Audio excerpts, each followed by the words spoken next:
สบายดีเมืองน้อย140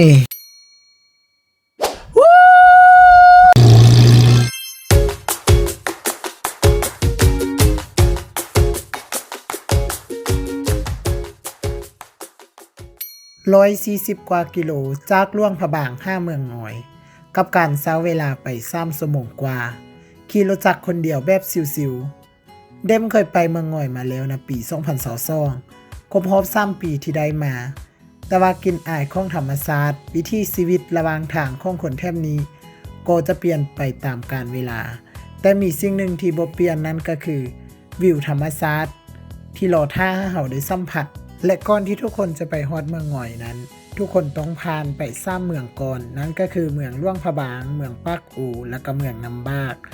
เพราะว่าเมืองง่อยเป็นเมืองที่ตั้งอยู่ทางภาคเหนือของแขวงหลวงพระบางเอาเป็นว่าเฮามาม่วนกับการเดินทางครั้งนี้กันเลย Let's go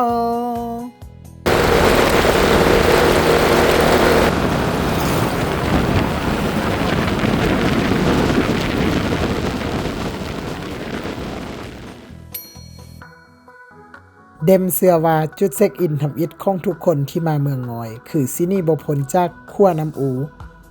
ซึ่งขั้วน้ำอูเป็นสัญลักษณ์และเอกลักษณ์ของเมืองงอยเพราะเราจะได้เห็นภูเขาทั้งสองฝากฝั่งที่มีแม่น้ำอูไหลผ่านทางกลางซึ่งเป็นการผสมผสานที่ลงตัว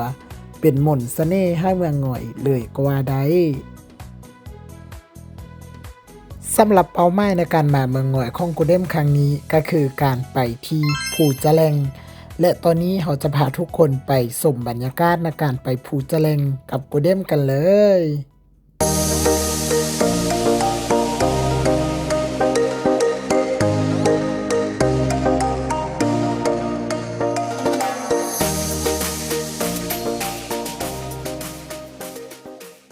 เมื่อไปฮอดทางแยกเข้าบ้านแล้วโกเด้มก็จะขึ้นไปภูจาแลงแล้วถ้าทุกคนเอารถจักรไปก็อาจจะใช้เวลาเพียงแต่10 ปลาย5 นาทีแต่ถ้าทุกคนย่างอาจจะใช้เวลาเป็นชั่วโมงหรือชั่วโมงปลายพอการไปภูจาแลงทุกคนสามารถไปได้หลายวิธีบ่ว่าจะเป็นการขี่รถซิ่งการขี่รถยาวส่วนตัวที่มีโฟร์วินหรือรถจักรที่มีความแรง125ขึ้นไปพอภูจาแลงจะอยู่สูงกว่าผ้าแดงอีกให้ทุกคนไปเบิ่งบรรยากาศในการขึ้นผ้าหรือว่าภูจาแลงของกูเด้มในครั้งนี้เลย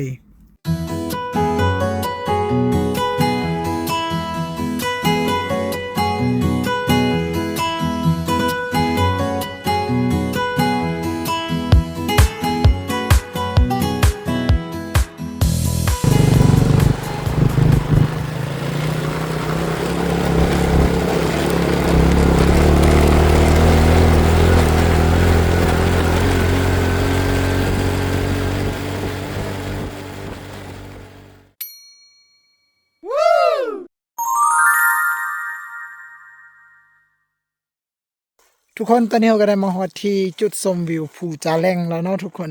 ก็คือทางล่างกูเด้มนี่คือจะเป็นที่พักก็คือเต็นท์ให้สำหรับนักท่องเที่ยวที่ขึ้นมาชมวิวอยู่ณที่นี้ที่จะได้เลือกเนาะที่อยู่ทางล่างกูเด้มนี่ก็คือเต็นท์ใหญ่นะทุกคนเพิ่นจะมีเต็นท์น้อยเต็นท์แบบแคมปิ้ง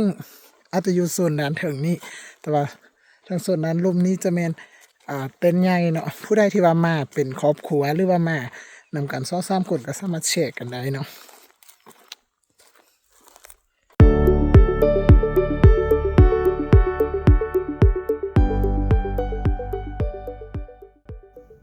สำหรับการมาเมืองงอยหรือภูจาแลงในครั้งนี้เดมมาคนเดียวอีกแล้วเนาะซึ่งเป็นการมาแบบไฟไหม้เพราะมีการเวลาคิดแต่2-3 มื้อเท่านั้นเดมก็โทรจองเต็นท์ไว้เลยเพราะมีเวลาน้อยเลยญาติเวลานี้มาผ่อนคลายมาพักผ่อนในช่วงปีใหม่นี้เพราะการกลับไปเฮ็ดเวียกในปีใหม่ด้วยการเติมพลังด้วยการสร้างแบตเตอรี่กับธรรมชาติอย่างเต็มที่ให้กับตัวเองและนี่คือเหตุผลที่เดมมาเมืองงอยหรือภูจาแลงในครั้งนี้ทุกคนตอนนี้เดมจะพาทุกคนไปที่จุดชมวิวเนาะที่ทุกคนที่เดมพาทุกคนเบิ่งเมื่อกี้นี่มันบอนบอนพักเนาะก็คือบอนแคมป์ของพวกเฮาแต่ว่าตอนนี้เดมกำลังย่างไปที่บอนจุดชมวิวซึ่งว่าเอื้อยเพิ่นก็บอกว่าให้เอารถไปแต่ว่าเดมว่าอย่าบ่เป็นหยัง สิย่างไปเดี๋ยวให้ทุกคนเบิ่งทาง อันนี้จะเป็นทางขึ้นเนาะไปเบิ่งจุดชมวิวของพวกเราซึ่งว่าเด้มย่างมาได้ไกลเติบแล้วแต่ว่าตอนนี้มันจุดไฮไลท์งามสุดทุกคนเดี๋ยวไปเบิ่งบอลว่าจุดชมวิวอยู่ทางพุ่นจะงามสำหรับเนาะโอเคสู้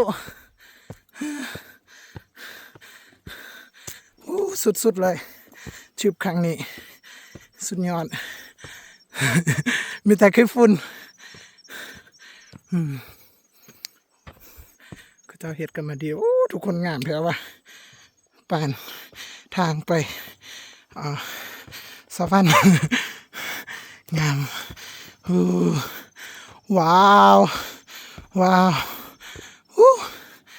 finally พอแล้วเนาะ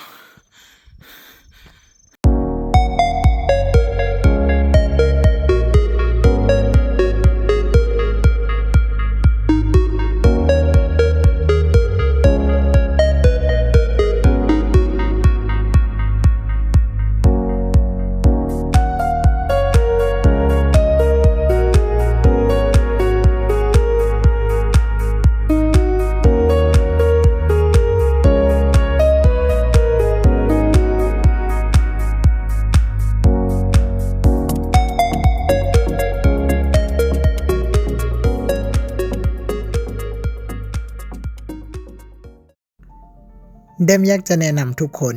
ถ้าพาจะขึ้นมาผูจะแรงเดมแนะนำให้มาก่อน4 โมงแรงเพราะจะได้เบิ่งตะเวนตกดินสมแสงอ่อนๆแดดยามแรงเบิ่งท้องฟ้าเปลี่ยนสีซึ่งว่าเป็นอีหยังที่โคตรจะหิวใจขนาด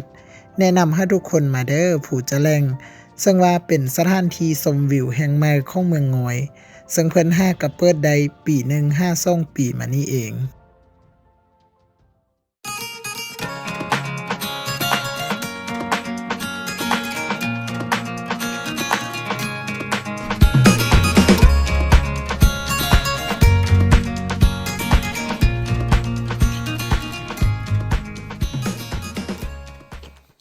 คนคืออยู่ทางหลังกูเดมเนี่ยก็คือเป็นซี่ของท้องฟ้าก็คือซี่วานิลาเนาะแต่ว่าทุกคนบ่เห็น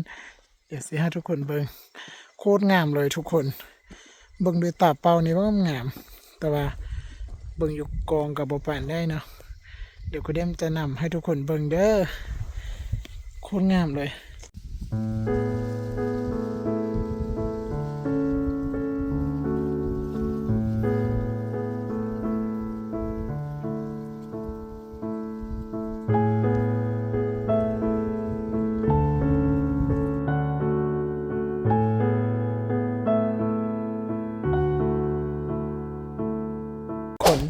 โดยการที่ว่าเดมมาเมื่อนี้ก็คือมาคนเดียวแล้วก็ที่พักอยู่ในที่นี่ก็คือมีแต่เดมคนเดียวเพราะว่าแขกจองได้ยินว่าแขกจองแล้วก็เจ้าแคนเซิลเนาะก็เลยหมดผู้จะแรงนี้ก็มีแต่เดมคนเดียวพร้อมกับแม่บ้านคนนึงเนาะแต่ว่าตอนนี้เดมจะมากินซินดาทุกคนเพราะว่าจองซินดาเขาเจ้าไว้แล้วเนาะฉะนั้นทุกคนไปเบิ่งบรรยากาศในการกินซินดาพร้อมด้วย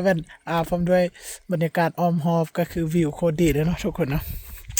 เดี๋ยวกูเดมจะมาห้างกันจะกินซีนดาดของกูเดมก่อนนะมื้อนี้เนาะ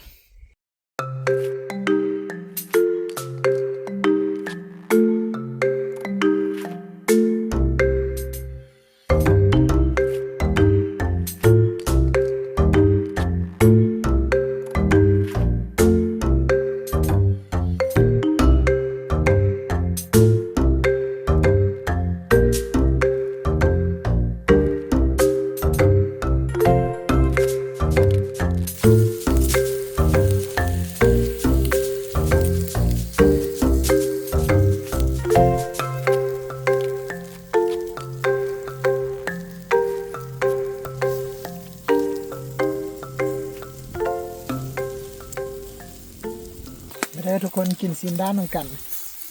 กินซินดาดแบบใหม่แบบสับยืนกินเพราะว่าฟังมันตำโพดก็เลยยืนกินเนาะกินคนเดียวจ้า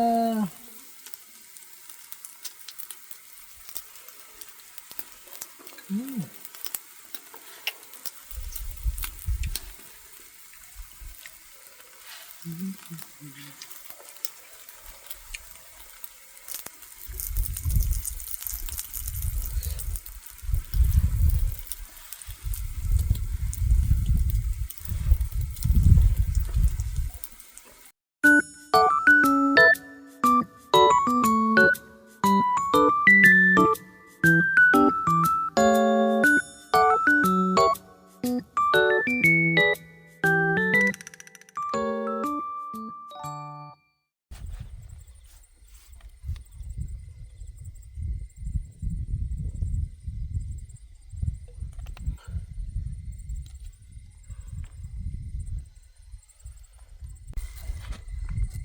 กคน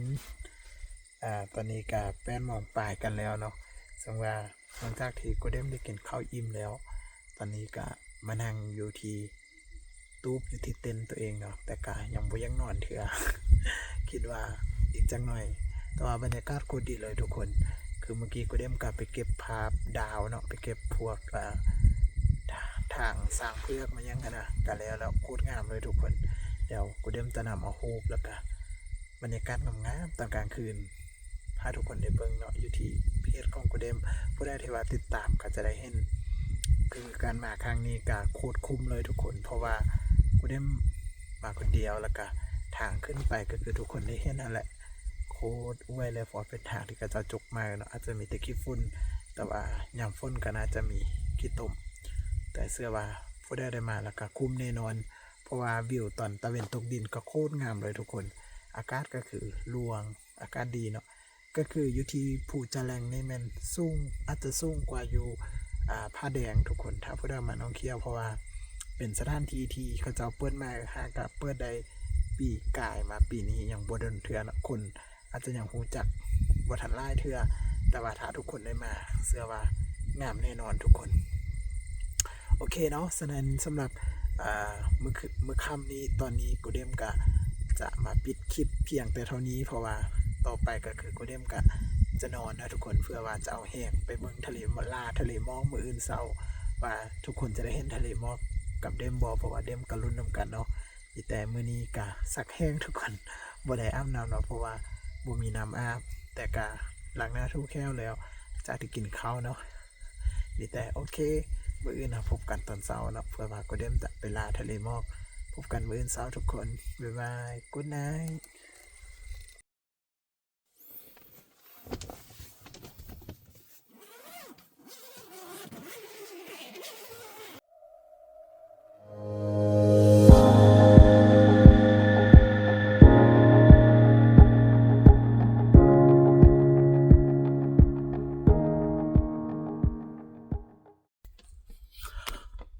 Good morning ทุกคน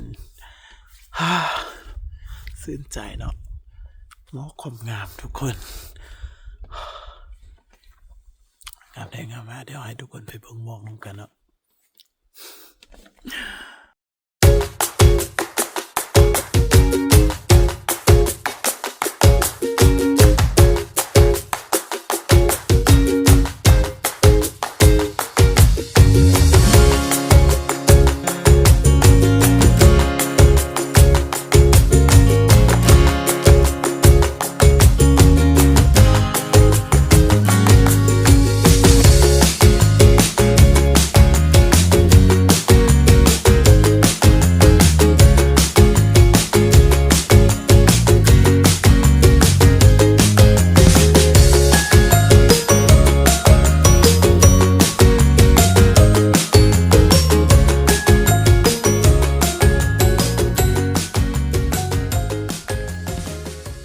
สบายดีตอนเช้าทุกคน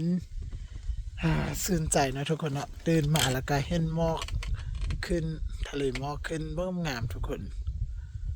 เป็นอีหยังที่ว่าแม้ว่าเฮาจะเมื่อยหรือว่าเฮาจะมาไกลซ้ำได้แต่เมื่อ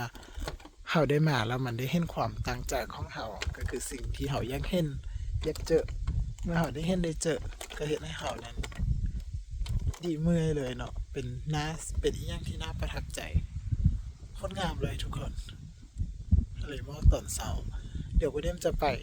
ที่จุดชมวิวอีกจุดหนึ่งเพื่อจะนำเอาวิวยูคันเอาว่าจะงามจำได้คือตอนนี้หมอกกำลัง กระจายไปทั่วทุกคนกำลังกระจายมาอยู่มอพีเพราะว่าลมมันกำลังมาเนาะ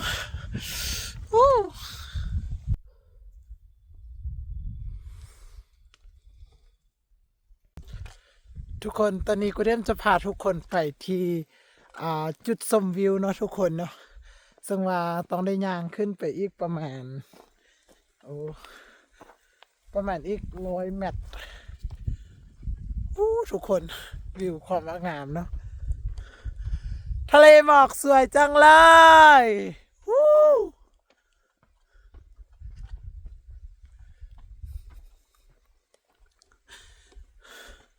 คือทะเลหมอกเขาจะเห็นทางซ่องฝากเลยเนาะทางนี้ก็แม่นอันอีกทางนี้ก็แม่นทุกคนคือเห็นคือถ้าไปฮอตจุดชมวิวก็ได้คิดว่าน่าจะเห็นประมาณ360 องศานี่แหละสำหรับหมอกวิวเนาะประมาณนี้ทุกคน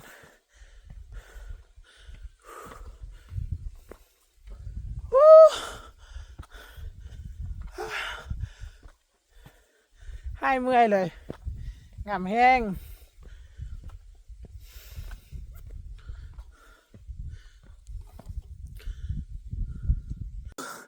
สุดยอดทุกคนวิวทางล่าง beautiful beautiful beautiful ฮ่า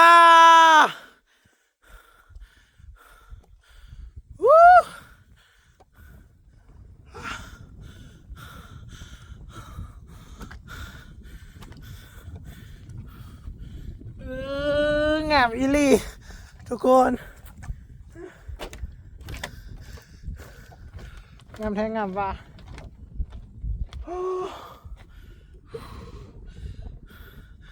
สวรรค์ทั้งดินเห็นทะเลหมอกแบบ360 องศาเลยเห็นปะ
ทุกคนอยู่บนจุดที่เดมอยู่นี่ก็คือจุดสูงสุดของภูจาแรงแล้วเนาะเพิ่นว่าถ้ามาฮอดภูจาแรงแล้วบ่มาเช็คอินอยู่นี่แม่นจะบ่ได้มาฮอดภูจาแรงเนาะเพราะว่าอยู่นี่เป็นคล้ายๆแบบว่าเขาเจ้าเสริมขึ้นตื้มเนาะเขาเจ้าจะเฮ็ดเป็นแลนด์มาร์คบอนที่ว่าทุกคนสามารถถ่ายรูปแล้วก็เป็นจุดที่สูงเขาสามารถเบิ่งวิว360 องศาทุกคนฮอดแล้วภูจาแรงAmazing, so nice, so beautiful.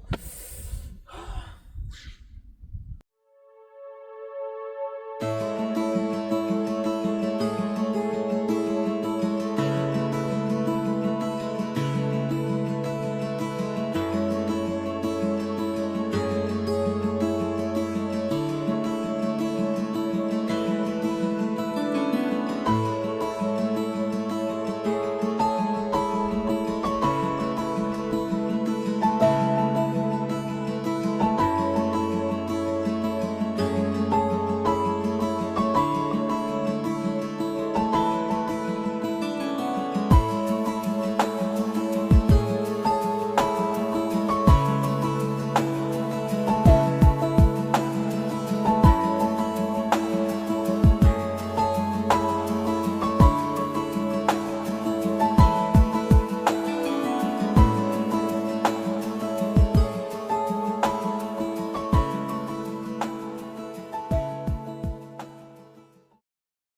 ความสุขของแต่ละคนบ่คือกัน บางคนการที่ได้นอนอยู่บ้านในมื้อพักผ่อนโดยที่บ่ได้เฮ็ดหยังนั้นคือความสุขของเขาเจ้า แต่สำหรับบางคนความสุขของเขาเจ้าอาจจะแม่นการเดินทางไปบ่อนใดบ่อนหนึ่งที่เขาอยากจะไปเส้นเดียวกันกับโกเดมตอนนี้ที่ออกมาพักผ่อนคนเดียว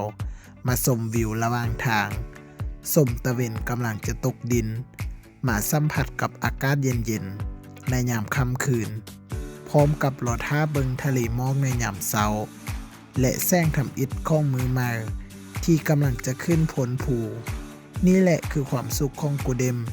และเดมเชื่อว่ายังมีหลายๆคนที่มักและอยากจะออกมาแบบโกเดมอยากจะบอกว่าถ้าความฝันของเฮายังบ่หมดอายุจงรีบเฮ็ดให้มันสำเร็จก่อนที่ความฝันของเฮาจะหมดอายุและเฮาจะบ่อยากเฮ็ดมันอีกต่อไป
ทุกคนอันนี้จะเป็นบรรยากาศอยู่ที่ด้านลุ่มเนาะก็คือหมู่เมฆที่เฮาเบิ่งอยู่เทิงเมื่อกี้นี่แหละแต่ว่าตอนนี้ก็ได้ขี่รถลงมาลุ่มแล้วเพราะว่าเฮาจะเข้าไปในเมืองแล้วเฮาก็กำลังสิกลับบ้านเนาะทุกคนก็คือบรรยากาศอยู่ลุ่มกับอยู่เทิงมันแตกต่างกันหลายเนาะคือทางล่างก็ได้ทุกคนจะเห็นเป็นเหือนประชาชนเนาะถึงว่านี่แหละยังมีหมอกคลุมทุกคนอันนี้ก็คือทางที่เฮาไปเนาะเดี๋ยวเราจะเข้าไปในเมืองกันแล้วหลังจากนั้นเราก็จะกลับบ้านนะทุกคนเนาะทุกคนและนี่จะเป็นบรรยากาศตอนเช้าอยู่นะขั้วเมืองงอยเนาะซึ่งว่าตอนนี้ก็เริ่มก็ลงมาจากผู้แล้ว จะเข้าไปในเมืองแล้วก็จะไปนั่งร้านกาแฟเนาะแต่ว่าทุกคนเบิ่งวิวหมอกก็คือโคตรสดชื่นเลยทุกคนอยากให้ทุกคนมาเบิ่งเลยเนาะประมาณนี้เนาะทุกคนวิวอยู่ที่ส้นขั้วน้องเขียวกูเรียกว่าจะขึ้นไปผ้าสมนางแต่ว่าขี้คานทุกคนคิดว่าเบิ่งอีกตัวจริงเนาะคันว่าได้ขึ้นไปกูเรียกจะขึ้นไปผ้าสมนางเติมแต่ว่าตอนนี้ข้อตัวไปนั่งจิบกาแฟเย็นๆร้อนๆก่อนเนาะแล้วพบกัน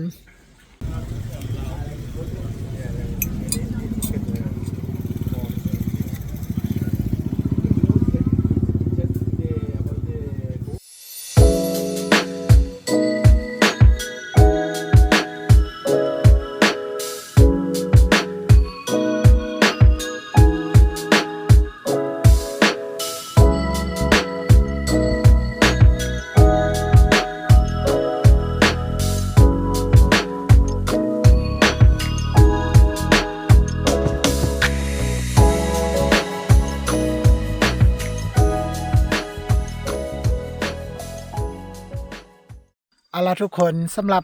ทริปครั้งนี้เนาะในการมาลุยเดียวของเดมจากโลหะบาง5น้องเขียวมาฮอดนี้กูเดมก็จะได้ปิดคลิปกันแล้วทุกคนเชื่อว่าทุกคนจะได้เบิ่งวิวงามๆอยู่ที่